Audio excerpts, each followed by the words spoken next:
Wow, look at this crowd. This is amazing. Welcome to the July edition of the Forest Park Southeast Neighborhood Association meeting. First, we'll go over some ground rules. I'll cover the agenda, and then we'll get into some neighborhood business and then our guest speakers. If you are online, please enter your questions into the chat. If you're attending in person, raise your hand to speak so we can provide you the mic so people in the room and online can hear you. If you have questions about the parking district, I ask that you write your questions on these pieces of paper, and then we can, the board will go through them and ask questions at the end of Adam's presentation. Just so that everyone can answer their question, get their questions answered, and we can respect everyone else's time. The agenda for today, we'll start with some more updates. We'll go into a quick crime and safety report. I'll cover the treasurer's report, shouldn't take more than 30 seconds. I'll go through some community news and events. We have Trailnet here to go over the Tower Grove-Cortex connector, which is super exciting.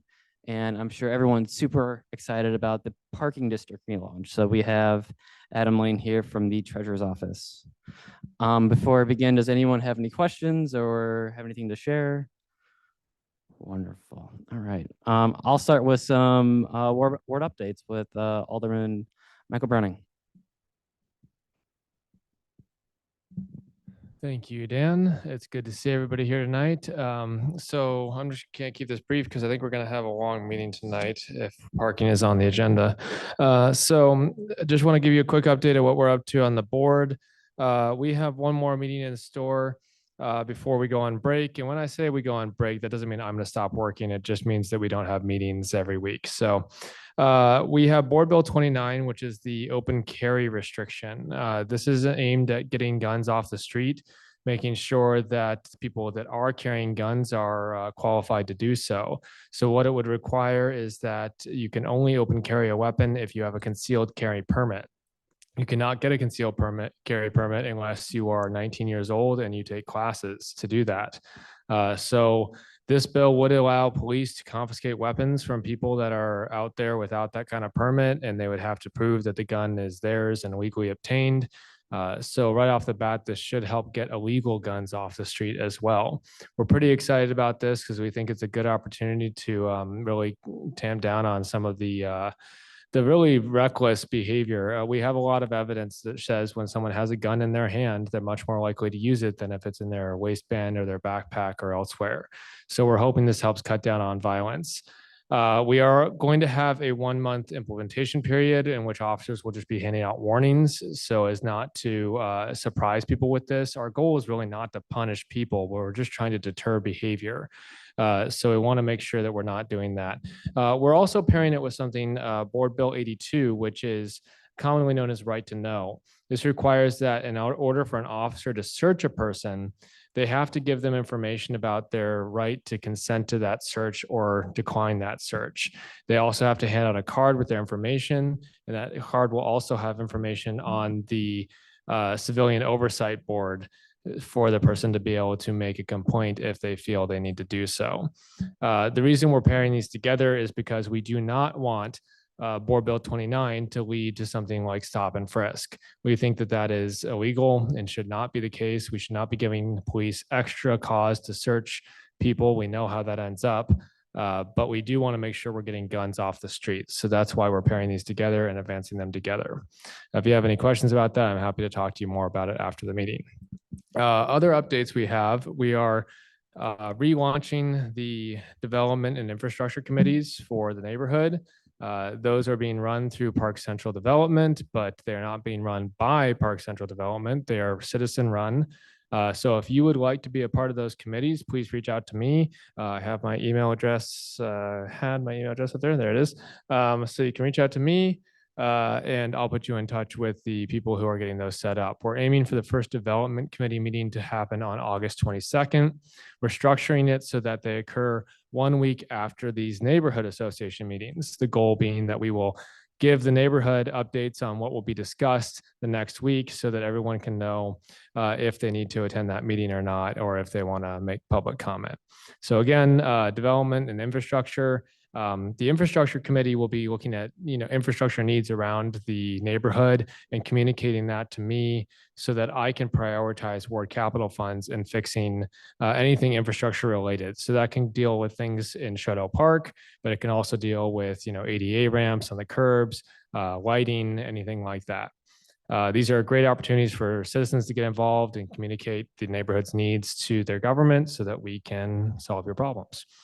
Last thing I'll say is just a reminder to use the Citizen Service Bureau to report problems to the city. Anything that's the city's responsibility, you can just go ahead and either tag them on Twitter, or you can email them, or you can call them. Dan's great and he has it up here already. So there's lots of ways to reach them, but this is really the best way to do it. You can email me too, but what I'm going to do is I'm going to put it in this system, and then I'm going to follow up on it a week later to see if it gets solved. The reason we use this is it helps us be accountable. It helps us track how quickly departments are responding to requests and make sure that we are really having high performance out of those departments and solving your issues. So those are my things. And at this point, I'll turn it back over to Dan. Cool. Any questions for the alderman? Amazing. Sure. All right. We're going to flip it over to Officer Walker with any crime and safety updates. Hey, everybody. I'm going to keep it real simple for you today because I know you have a lot going on. I haven't received any complaints or anyone's emailed or called about any issues you guys are having in the neighborhood. If you are having any issues, please reach out and let me know. I sent out you guys weekly crime report. With this report from last week, I did add all the calls that we have received in the neighborhood versus just giving you guys just the calls that where reports were seen. That way, you guys can kind of see what's going on in your neighborhood. But just to wrap it up, if no one has any issues or any concerns for me, I will go ahead and pass it on. If you guys need my number, it's there, or you can email me. Again, if not, you give me a call in the morning. I will be in the office tomorrow, like 7:30.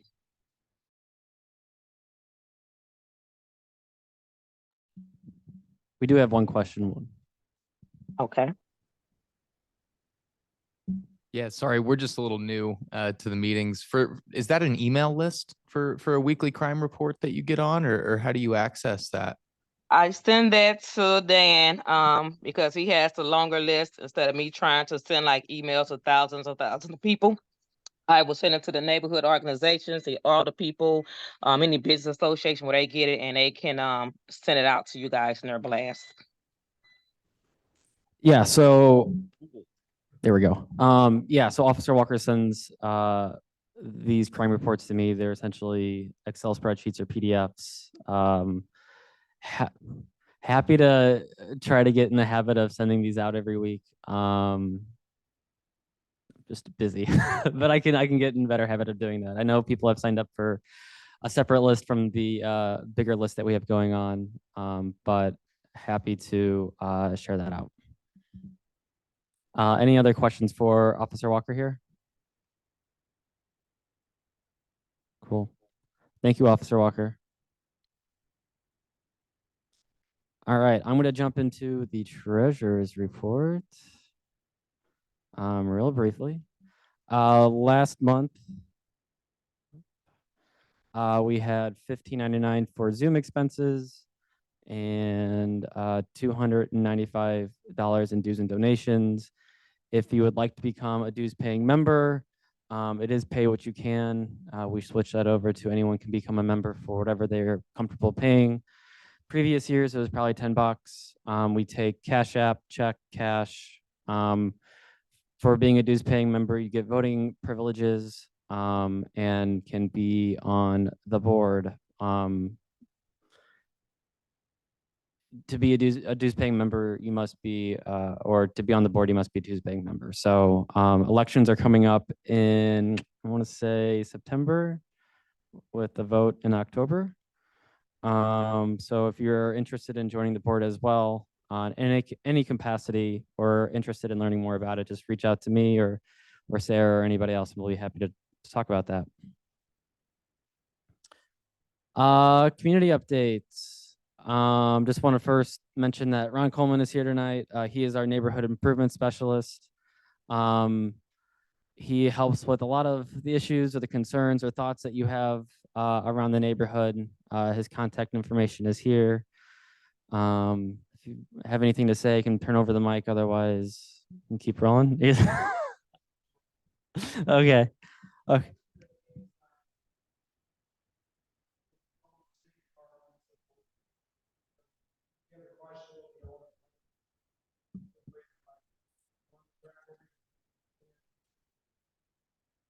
Ron's the guy. He's that dude.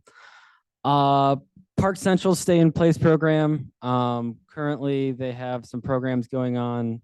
Let me minimize my screen so I can actually see what I'm reading. They have mortgage assistance, water and sewer assistance, HVAC cleaning, minor home repairs cleaning, senior cleaning services, a whole handful of opportunities to assist you in your financial troubles. You have to live in the neighborhood, and for most of these programs have a COVID impact statement. But if you're wondering if you're eligible or have any questions about these, you can reach out to Park Central at 314-535-5311. Some upcoming events. Every fourth Saturday from March to October, we have our neighborhood cleanups. Awesome time to get out and meet your neighbors, get some fresh air, and do some good for the neighborhood you live in. We meet at 10 a.m. at Manchester and Newstead. We cover a different area each month. This month's cleanup will be on July 22nd. Don't know where we'll clean up at, but there's always something to pick up. Ron has some ideas, so I'll be talking to him after this. We've also tried to plan an alley cleanup. Haven't made some progress on that recently. Just want to coordinate with Brightside with trash roll-up bins. But if there are specific alleys that you want help targeting, let me know and we can coordinate specific alley cleanups around that area. Popsicles in the park. It was not yesterday, despite my typo in my email. It is actually this coming next Thursday, July 27th. It will be at Shoto Park, not Adams Park, at 6 p.m. Bring your kiddos. If you don't have kiddos, bring yourself. No problem. Everyone is welcome to some popsicles. Hopefully it's a hot day and these popsicles will be sweet and will cool us off. More events. Good gracious. Tree planting. We've talked about doing some tree planting, working with forest relief in the city to identify where we can put some street lawn trees or help plant them. Targeting sometime in the fall. We'll get back on more information around that. The other big event that we have is what has been called National Night Out and has transitioned more into a neighborhood event, is the Forest Park Southeast Great Gathering. Man, it will be September 9 at 5:30 p.m. Man, just going on the fly here, right? At Shoto Park. That's not on here either. We'll have a free food truck, free beer from Urban Chestnut. Park Central is providing some free water and soft drinks. We'll reach out to some local organizations to have them out and about, and you can learn more about the local organizations in your community, games, maybe some music. If anyone knows any local bands that are willing to play in the park, that'd be awesome. Even if it's a flute, I love it. Come on. And maybe more. We'll see. But yeah, September 9th, that's a Saturday at 5:30, Shoto Park.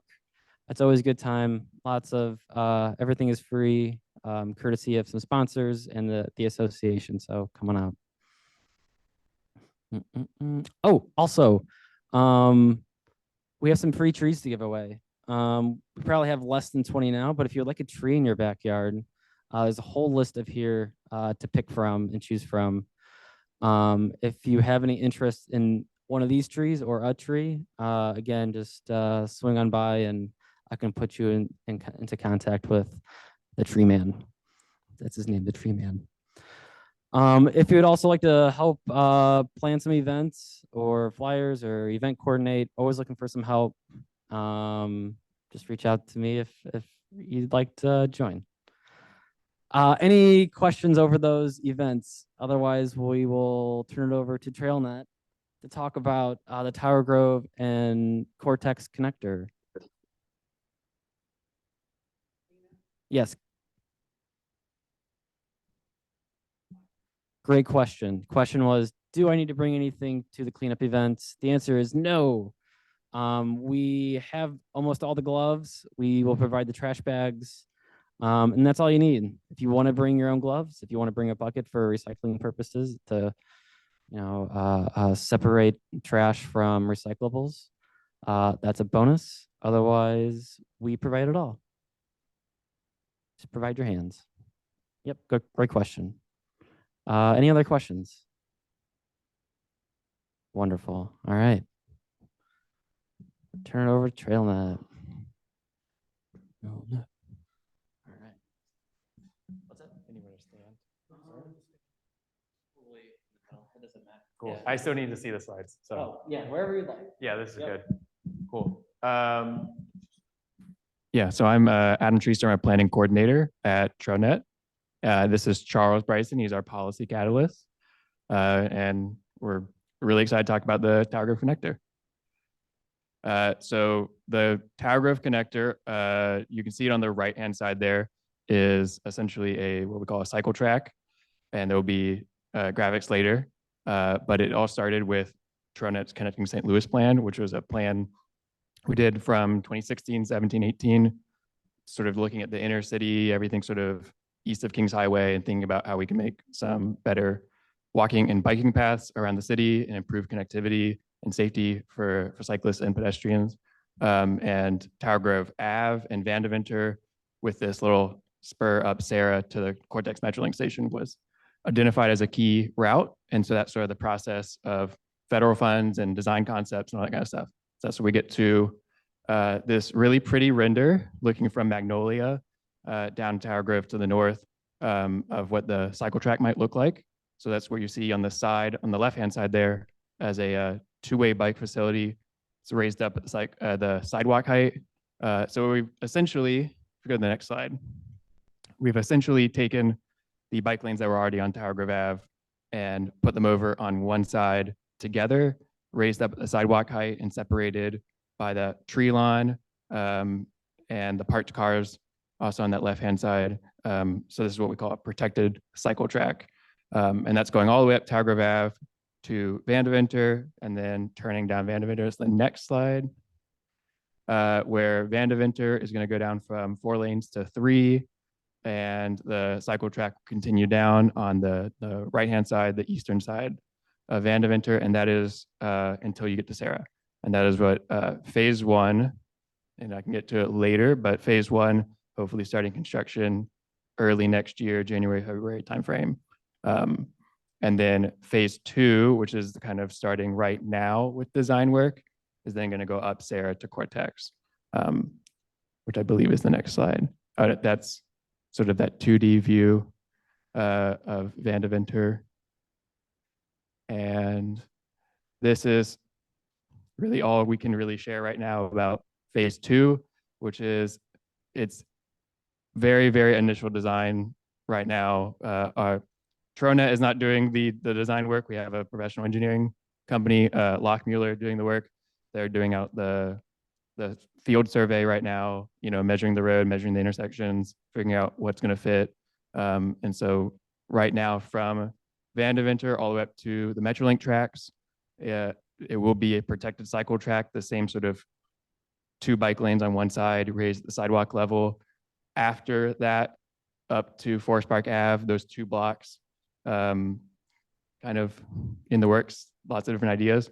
But that's kind of the gist of it right now until a couple months from now when we really have a more concrete design concept. Yeah, that part is funded. All the design of phase 2 is funded as of late last year. So all this design work this year is going to be, it's all ready to go. It's all funded. And then sometime the next slide has the timeline if that is more helpful for you. So then next year, the design will get a little bit more concrete. There'll be some community engagement, and then the design work will be completed, hopefully early 2025. Obviously, timelines can shift, but that's the current timeline is early 2025 for phase 2, starting in late 25 for construction start. So I can't tell you how long phase 1 construction will last, about a year, but it should start early next year. And this was funded about 80% by federal dollars, with a little bit of money from Greater St. Louis Inc., a little bit of ward money, and I think the city streets department has also pitched in a bit. I think 80%, was it 80%? 80% federal funding through what's called a, right. Yeah, so this is what we call a CMAQ grant, which is congestion mitigation and air quality, which is a very broad category of federal funding you can use for anything, but essentially the idea, of course, building bike lanes gets people out of their cars, and that improves air quality and reduces congestion. So is there any other questions about the design or what you'd like to see or anything like that? And we're working with the groups around community engagement. Yeah, Trailnet phase 1 and phase 2. has been contracted by Lockmuller for phase 2 to do community engagement. So that community engagement next year, there'll be you probably all have been to an open house or some sort of community meeting that, a couple hours long, and we have all the design laid out on a big table with a big poster board. That kind of thing will be sometime next year, and that's what we'll be hosting. You have a question? Yeah. No, it's fine. If you are constructing these bike lanes, is the city gonna fix the roads in conjunction with this? Yeah. So when the road gets torn up for the bike lane, if you want to go back to one of those fancy renders, all of this work, all of that bike lane construction with the moving the cycle track up to the sidewalk height requires ripping out the curb and then rebuilding all of the curb there. The whole road gets repaved at the same time because, of course, it's really destructive to do all of that work. So it all gets repaved at the same time. That's if you've driven or biked down Tower Grove Ave, as I do all the time, and I rode Tower Grove Ave to get here. It is full of potholes, and it was scheduled for repaving a couple years ago, but they knew that this project was happening for phase 1. So why repave the road if we're going to rip it up a year later and repave it again? Which is that's why Tower Grove Ave is like that. And then Vandeventer will also get repaved at the same time in that section. Yes. Just for the people on Zoom. Yeah, I should know better. So all of the renderings and everything show the nice path from Vandeventer, from Tower Grove to Vandeventer. But one of the big concerns that I know my family has is the intersection at Vandeventer and Tower Grove. Previous renderings had shown a very confusing way of getting around where you had to cross the street to go across the street to cross the street again, which would create a very dangerous condition as a cyclist and trying to go north, which is how most people go through this intersection these days. Can you explain how that would be working from here on out and if any concerns are being addressed in the future plans? That's a really good point, and I have talked about that a lot, and that's a good slide to pull up. So right around here is McCree, and so I was going to include this but I didn't have enough slides. Really, I didn't want to add an extra one. So the cycle track will be on the west-hand side here until you get to McCree. It'll cross over diagonally at McCree with a light. So it'll be like a cyclist and pedestrian only crossing at McCree to get over to the eastern side. And then as a cyclist, you will have, as you get to Vandeventer, you will have a right turn. If you're going north, or if you're coming this way, you'll have a left turn, but you'll be on the same side. So south side of Vandeventer, east side of Tower Grove Ave, So you won't cross traffic at all as a cyclist to continue along the cycle track. And then if you wanted to continue along with Tower Grove Ave North, there will be a cutout in the path and you'll be able to cross over at the same time pedestrians will. Yes. Oh, yeah. Just want the people on Zoom to hear. So I'm hearing you say it's diagonal now because it used to be perpendicular, but now it's going to be a diagonal and signalized just for bikes and pedestrians at McCree. That's, I think, an improvement. And then the other thing that should be mentioned is that the industrial drive that comes out there where all the bus stops is, that's being relocated. So it will no longer be a 5-way intersection, which should improve safety and means that cyclists and pedestrians won't be crossing that busy road during certain times of day. So that's a great improvement. And if you haven't noticed yet, everything on Vandeventer that's south of that line where it turns was recently repaved. So by the time this is all over, all of Vandeventer, where it touches our neighborhood, will be repaved, and it will just be, I think, a great improvement.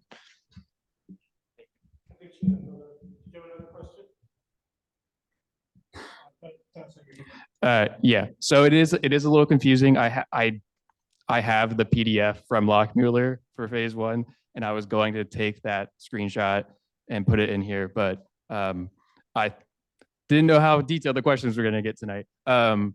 So yeah, the idea, but I know most people go north on Tower Grove Ave today. The idea is that people do that. I do that today because that's sort of the best route because riding on Vandeventer is unsafe.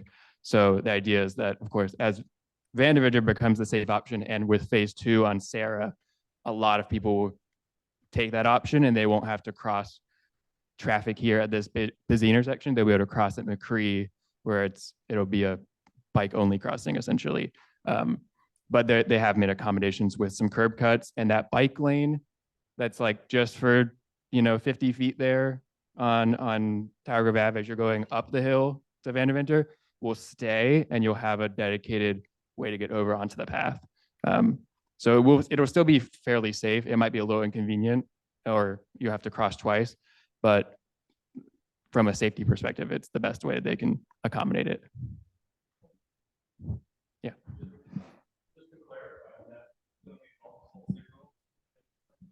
Do you want to say that again?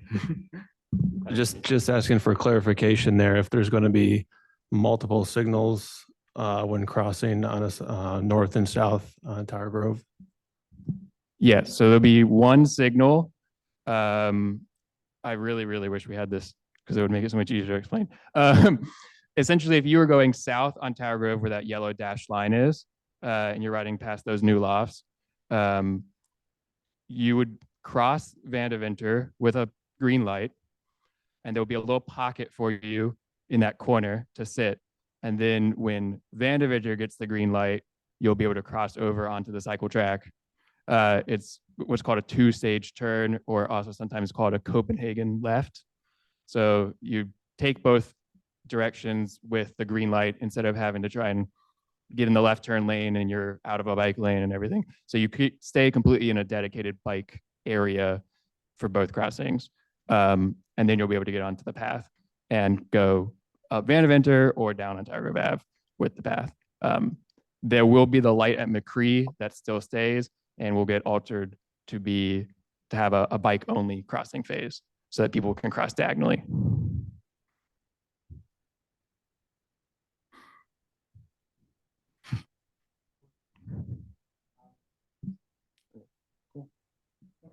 Thank you. Cool. Thank you so much for coming and presenting to us today. Appreciate it.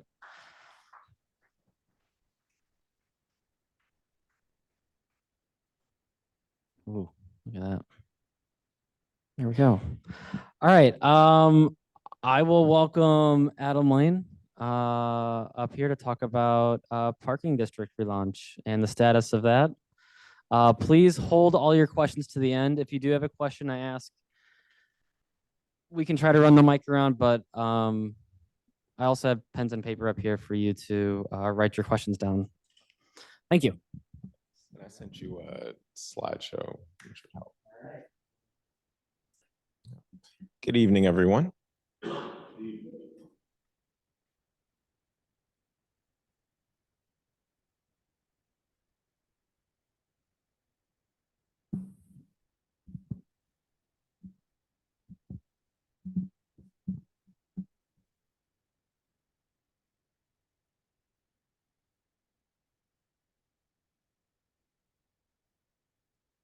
Not too long ago. So I sent it to the general email and then also just to you first. It's just a PDF file.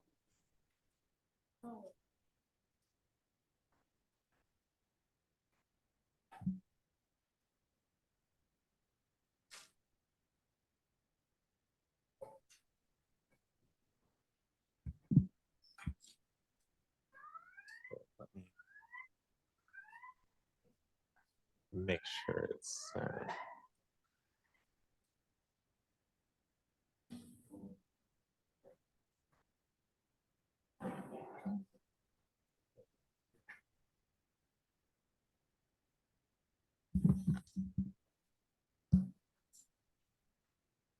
it might not have sent. Let me send it from my phone. Or is there a, they're probably already set up and plugged in, right? I can use him on your. Yeah, I do, actually. Okay. I would just need to connect to your Wi-Fi. What's that?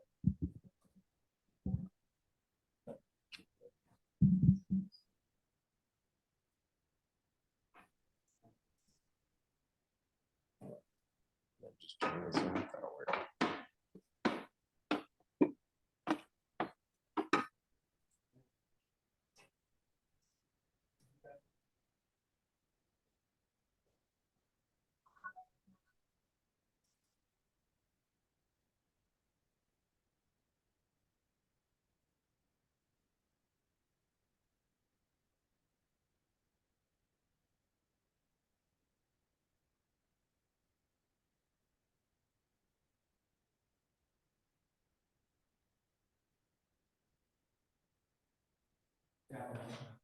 You got it? Okay.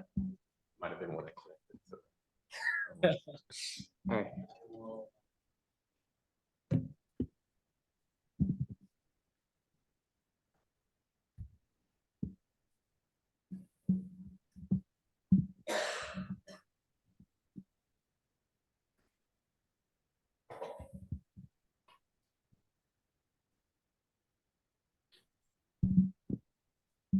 All right, well, as it's getting pulled up, good evening, everyone. If you don't know who I am, my name is Adam Layne. I serve as the treasurer for the city of St. Louis. We've been working over the last several months putting together this parking permit program. So I'm just going to go into a little detail about what we've been doing, where we are now, and the relaunch of it.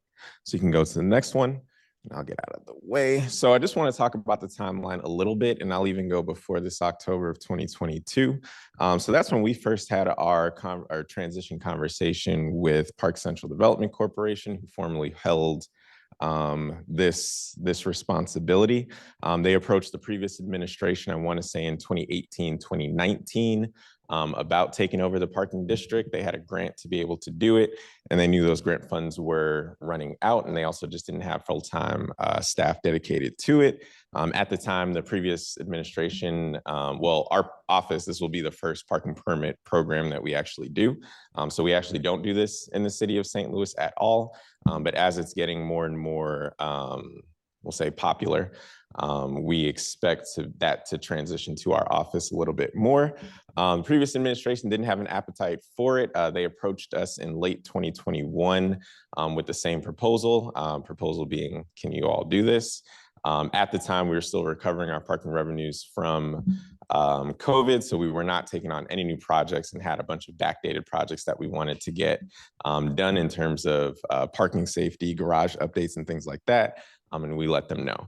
October of, well, really right before October of 2022 was when they said, well, we're losing the person who's the only person who knows how to do this, and if you all don't do it, it won't happen. So we said, well, we don't want this program to die, so we will go ahead and take it over without much advance. So notification. November 2022 is when, November and December is when a lot of notifications went out to residents that this transition was happening, and we took some planning time in December to understand what the process was at Park Central, and then what our current system capacities had the, or what our current systems had the capacity to do. February and March was all about getting the technology that we needed. So we already use certain software in the parking division. But again, since this is something that we haven't done before, this was a new module, a new technology that was needed, and also new personnel.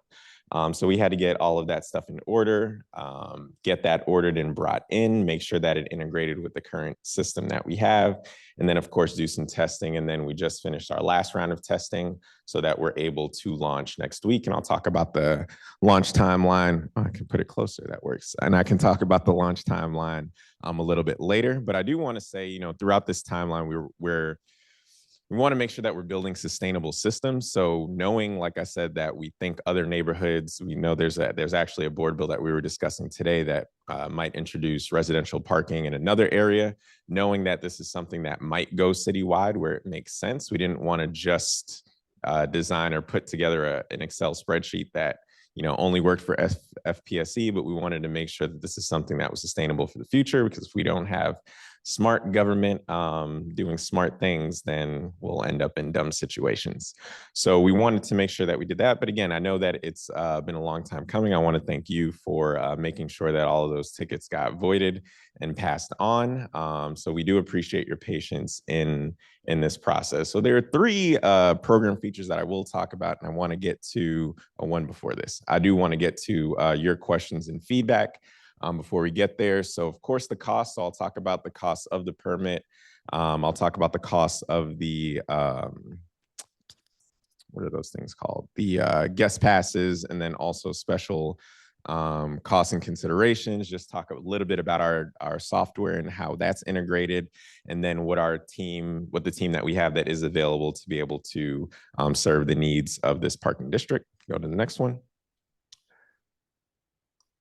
All right, so with the software, so we will have an online portal. I've gotten a lot of emails, some calls as well about, you know, why just online. We will have an online portal, and you'll see in the next slide, we won't go there yet, but you'll see in the next slide what that'll actually look like. When we were thinking about this portal and what this portal would include, we wanted to have ease of access and a lot of automation. So we wanted to have a place where you can go in, see what your permit looked like, be able to purchase your permit. We'll also, when we get to the cost, talk about the proration. We want you to be able to purchase your permit and then not have to either sending a new application or talk to someone on the phone or wait to get someone on the phone to be able to manage your permit. So that's if you wanted to cancel, if you're moving out, having that not be a lengthy process. So we have this online portal where you can log in, manage your permit, renew your permit, choose to auto renew your permit, things like that. You could also do your guest passes through the portal as well. And you won't have to walk to an office or submit anything in paper every single time. The other thing the online portal allows you to do is we can make the permits digital. So they will not be physical permits. I know that was another point of contention. And again, I welcome all questions and criticism. But having the digital permit, it's another cost that we don't have to put onto the resident. So those permits, I think, were costing Park Central upwards of $3,000 a year. And again, trying to be smart, if we have a system that integrates into our back end when our parking enforcement officers and our LPR, or license plate reader technology, is out there, if you don't need to have a physical permit that you might lose, might need to re-get, and then you get a parking ticket, but you do have a permit, you just lost the permit, but then I get an email saying, why did I get this parking ticket? We can avoid all of that. So that's one thing that we looked at with our online portal and our digital permit parking. Also, once you submit and pay for your parking, you're automatically in the system, so you don't have to wait for us to mail you a permit or pick up a permit. Go to the next one. The online portal, what we will be releasing, and we're going to send out more information. I know this is just the intro, but the same place that you would go on our Park Louis site to pay your parking ticket, you'd be able to manage your account. And once you go into that account and you submit your initial application, you will see your address in there. If you don't see your address, we have forms to be able to input that. Part of that timeline was going through our planning division to get all the addresses we needed so that populated. So there's an ease of access for you all when you go into that portal. So go on to the next one. In terms of our staff, so this month and last month, we've been training our staff who will be working on this. So we will have a full staff member dedicated to this program. So making sure that when you call, there is someone when something doesn't go right, because technology isn't as perfect as we all are. So when something does go wrong, we do want you to be able to contact the live person for support. This person is also going to deal with the application support and application processing. So if anything goes wrong with that, you will hear from, his name is Will. Will be contacting you directly. And we also understand that we understand that there are seasonal changes. So there might be an influx of folks to a neighborhood. There might be some development. People might be renewing at the same time. So what we will also be doing is making sure that we have 2 dedicated staff members on a seasonal basis, dedicated to supporting applications, to make sure you don't have to wait a long time for your application to be processed. Go to the next one. All right, let's talk about everyone's favorite thing. How much is it going to cost? So we've gone back and forth on this. We've looked at what the cost of permits are in other places. We saw as high as Webster Groves that's doing $250 and $350 for a year. We've seen some places that are doing $120 a month. We settled on $40 per permit annually. For the guest passes, it's going to be $2 a day. And again, this will be in the portal, but $2 a day. And those will, well, again, once you see the portal, you'll see how those will go. And then for seniors on fixed income, we're making those $10 per permit per year for those seniors.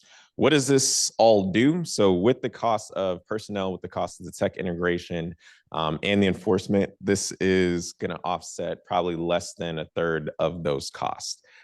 So which I guess means that the RFT has to update their article. Instead of spending 97 cents, spend 98 cents to make $1. But those who get it.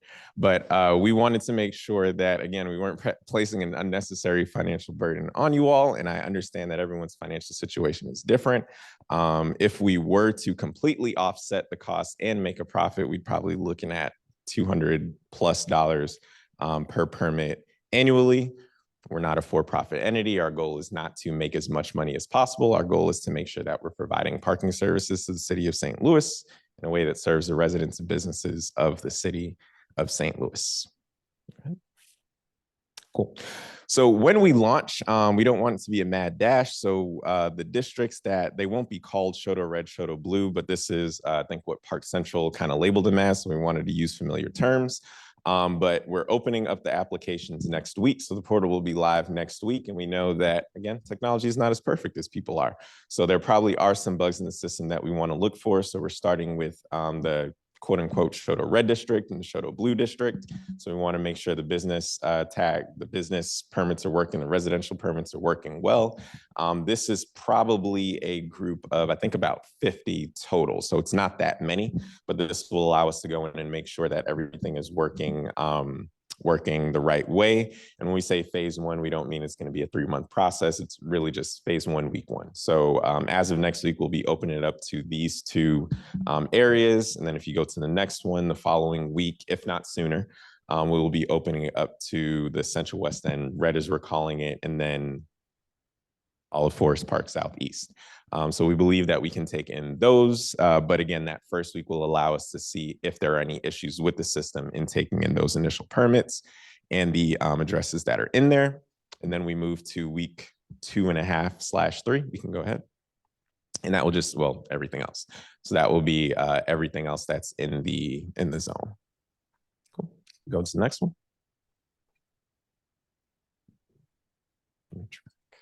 Cool. All right. So I will open up to questions now, but I will leave my contact information. And that is actually not correct. It's 661, 664. I forgot what it is. We'll get the right number. But yes, you can go to our website if you want to. You can also, if there are people that you have been in contact with already, continue to do that. And then you can also contact me directly via email, but I'll open it up to questions.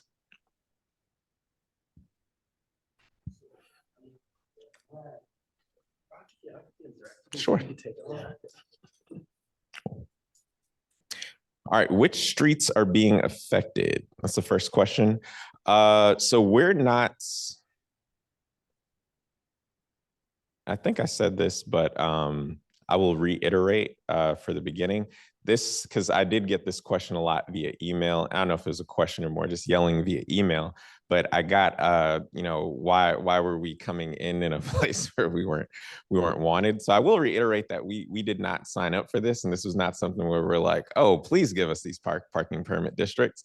But we did want to be an asset to the community. We didn't want to make, well, for Park Central wanted to make sure that these didn't go away, because we know the unique challenges that the area faces when it comes to you know, WashU students, healthcare workers parking in residential areas. So we get that, and there's also the businesses that are there. So we understand that.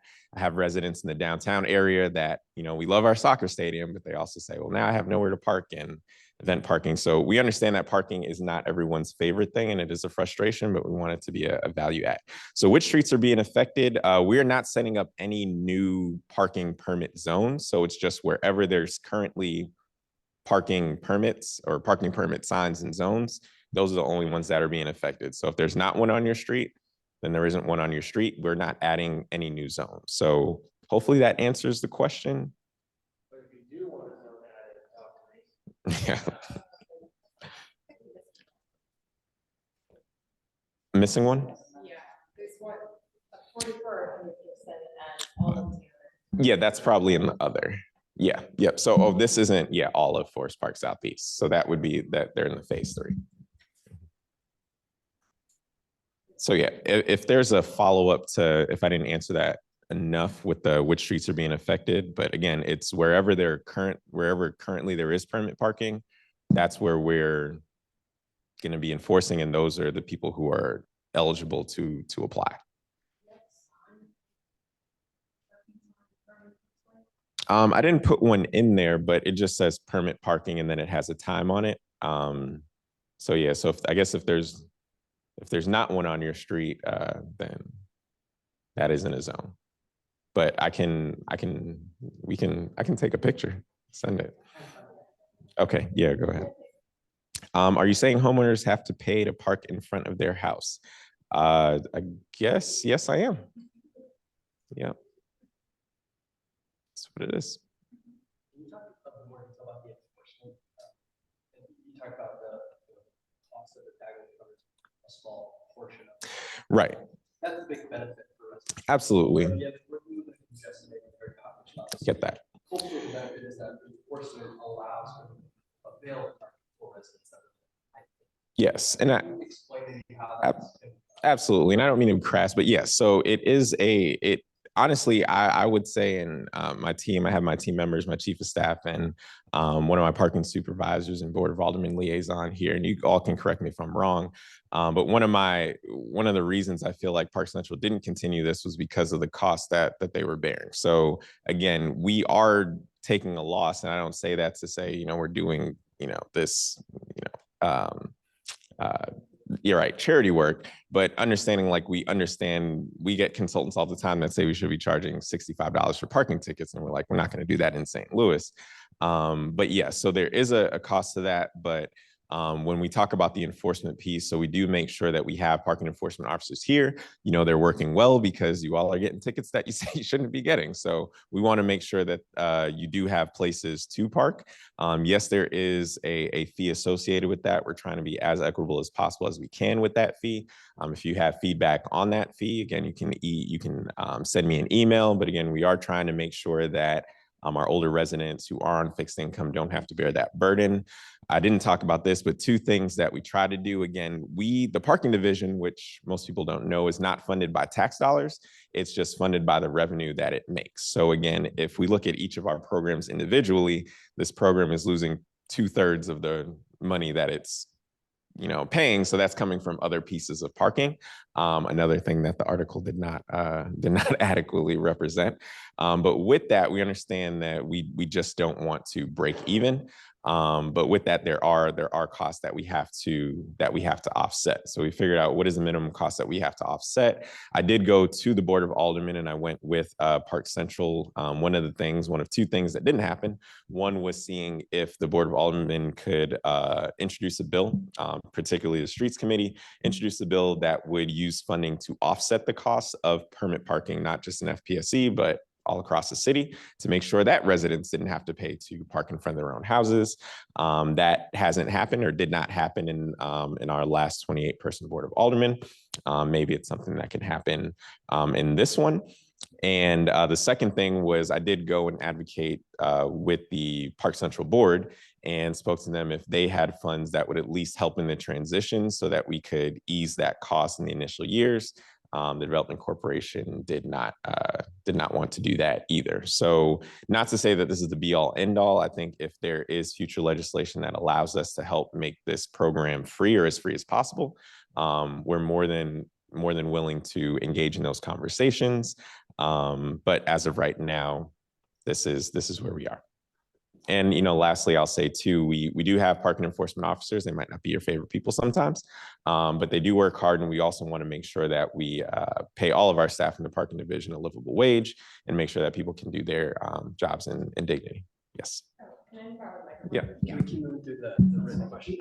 I just want to clarify what the parking districts are, since there seems to be somewhat of a question about that. So you would know if you have a parking district right now. It requires people to gather signatures from a majority of the people on the block, and then a board bill has to be passed in order to put one in place. It's the same to remove a parking district. So your neighbors would be talking to each other about it if you had one. So that's how they're put in place. Yeah, and that's one of the questions. Yep. Mm-hmm. Okay, so I'll go through these. I think most of these are pretty quick. Can a resident sell a residential pass to someone working at BJC? No. No. I think that kind of defeats the purpose, one. But also two, that's also one of the reasons for one of the additional reasons for the digital ones as well, so that they're not just permits changing hands. When will homeowners get to vote no for a parking district on their street? I think that's a Alderman Browning question. So whenever, that's up to you all. Will letters be sent out to all the residents about the program? Because many don't know. Yes. So we have addresses for everyone who previously had a permit, but we also took inventory of just all the addresses in the area. So we will be sending out mailings to folks about it. How long do we have before tickets will be issued? So we will not be issuing tickets to residents until everyone is able to sign up. So post phase 3, and then we're also going to have a grace period, but we will put that in the notification as well. Arco Ave phase 3, if it wasn't in 1 and 2, it is in phase 3. And if it's a current parking district. Yeah, so I think you get that question. I don't think it's a current parking district. Oh, so we moved in there in February, and just because the first 2 closest streets to WashU and BJC, we just get flooded with cars. Okay. Basically. But I think you guys addressed that we need to go ahead and try and get parking set up. Mm-hmm. Yeah. Okay, so hopefully that's something that can happen quickly. We work with the streets department, get the signs up, and then we can begin enforcing. And we can preemptively just get those addresses into our system, and that would probably take the most time. So if we can do that now, we'll work on that. Can you just text me that address? All right, thanks. Discount for disabled veterans? Absolutely. It's something we didn't consider, so I'll make sure that we have that. Once approved, will there still be signage to discourage others from parking? Yes, and if there are areas where signage is inadequate, please let us know as well, so we can make sure we get the streets department to get updated signage there, or additional signage. When will our parking on Taylor and Arco be? I guess that's similar. Sorry, on South Taylor between Arco and Oakland. So I'm guessing there's not permit parking there. The ordinance is passed, but we don't have signs up yet because we don't have the process. Okay. So we should get signs. Yeah. Okay. I'll give you that. Sounds good. Some of these have backs. To get that, all right, perfect. Permits are for current residents, not through landlord. Yes.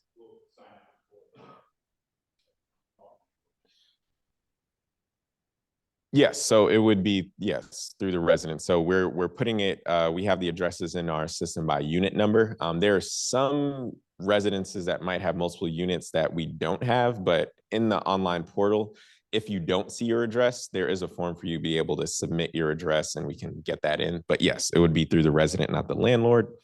You crossed out the second one. Do you want me to, not a question anymore? All right. I'll save that one because I can't see it.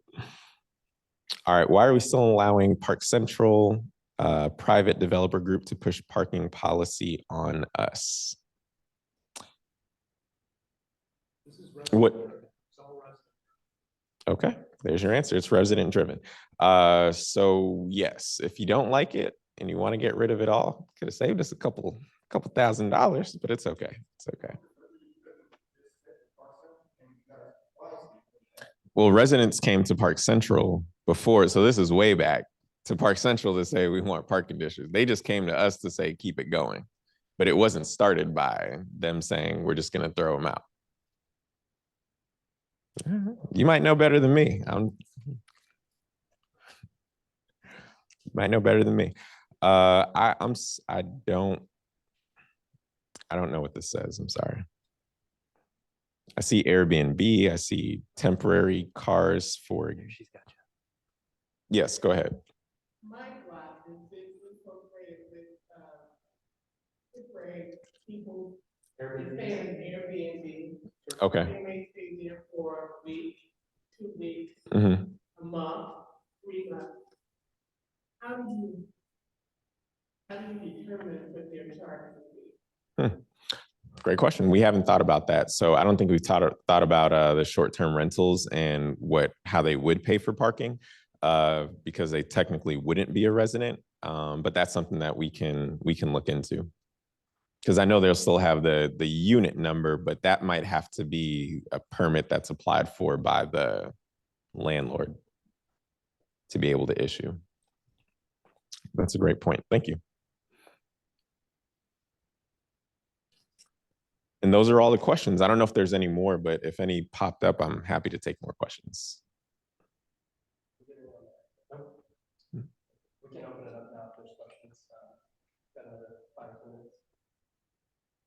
Now, I'll also say if you did get a parking ticket and you haven't sent it in, let me say a couple things. Well, if you got a parking ticket, you haven't sent it in, let us know. You can email it to me. I can pass it on to my parking director, or you can email it directly to him, and we can take care of that. Parking tickets are not, you're not going to get a warrant issued for a ticket. You get 1 ticket, you're not going to get booted and towed. A lot of people think that. It's 4 tickets that have tripled in order to make you boot eligible. So I just like to publicize that wherever I go. I will also say, if you do have a lot of parking tickets, one of the things that we're implementing over the next 3 months, and we're going to do a publicity tour on this, is parking amnesty. So if you are under the burden of multiple parking tickets, we are reducing all the fines and fees to get you down to just the base ticket amount.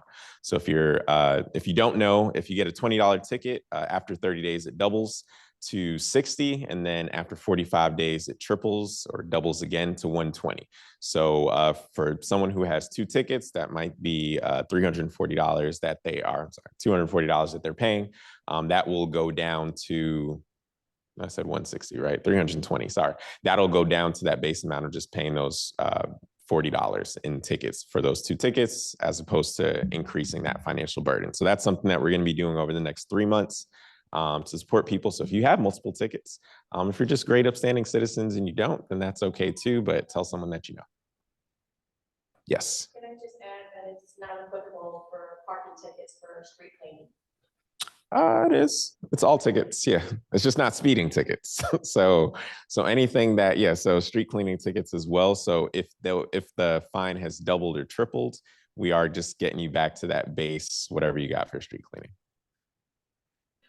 I think it should be forgiven. I mean, you shouldn't park there speaking on our streets. I've got one of those because adjacent to our blocks, we have permit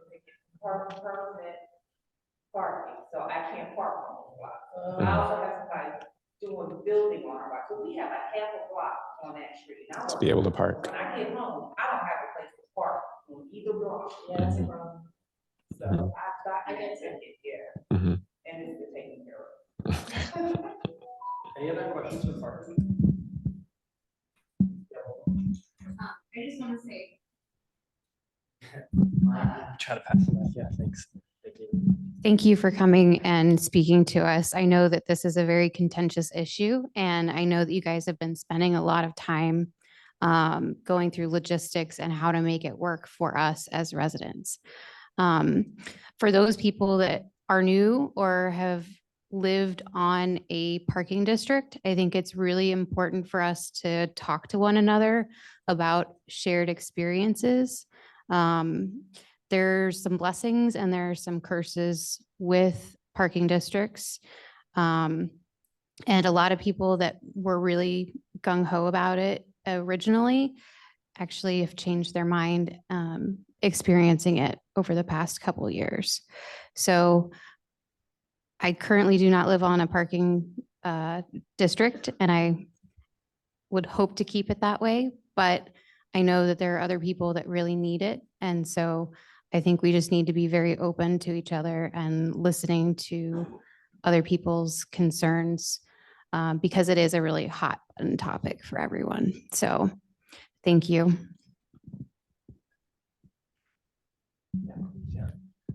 So another thing I will say, so if someone moves into the neighborhood and it's new, so again, when we're starting, we're in July right now. Let's say we don't get to phase 2 by, and this won't happen, but let's say we don't get to phase 2 by August, it will be prorated on a 12-month cycle. So we're not going to charge you, even though we're not charging you for parking right now, but we're not going to charge you for 12 months if you just start or get approved 8 months in. So that'll be for new residents as well, because we're going to be on our annual cycle. So if they come in December, they're paying 6 months of parking. So I wanted to make that clear. I also want to make clear if there's any way that we can, so even with the street cleaning example, one thing during COVID, because our ticket officers will go out with the street cleaning trucks to make sure they're getting clean. But during COVID, the streets team did change some of their routes because of the lack of available drivers and things like that. I don't know how good of a job they did with publicizing that, but if there are ways that we can help improve that. So if you all have a solution to say, well, if the street cleaning day just changed from this day to this day, people would have a place to park in other places. We want to make sure that parking is working in places. We don't just want to, put up signs and give out tickets. So we want to make sure it's actually working. So if there are ways that we can improve, that the streets department can work with us to improve the routes, which signs, which street cleaning is which days, these things are, we put up these signs. So people made these schedules. There are things that can be changed to be better for residents. And even on your block, we've seen in places where maybe we take out meters and because it's low volume, and then all of a sudden, once the meters are gone, people flood there. So again, we're not going to come in and say, hey, we want to put parking permits in these places. It's really just neighborhood driven, and we're more of the, we just want to make sure that it's working.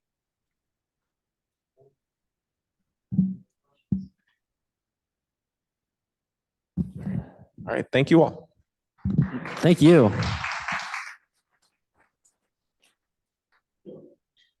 All right, we just have a little bit more to go through here. And when I say a little bit, I mean a little bit. Well, already did that. Look at that. Future speakers, if you have any ideas on who you'd like to hear from, parking was obviously a very relevant and timely topic. So we invited the treasurer's office out and they came and they spoke. So if you have any other topics of issue and you'd like to hear from somebody to talk on something, let us know. We have some ideas here from everything from the Tower Grove-Cortex connector updates to maybe Scott Ogilvie and Complete Streets or MSD Rainscaping. But always happy to hear ideas from y'all. Next up, this is the last slide here. So next up is we have a cleanup event this Saturday at 10 a.m. Meet at Newstead in Manchester. We'll provide all the tools. Popsicles in the Park is July 27th at 6 p.m. at Choto Park. Then the Forest Park Southeast Great Gathering, that's Saturday, September 9th at 5:30. And then our next meeting is in August. My goodness. August 21st here at 6:45. With that said, we have about 5 to 10 minutes to kind of chit chat, but we do have to get out pretty soon. But thank you all for coming.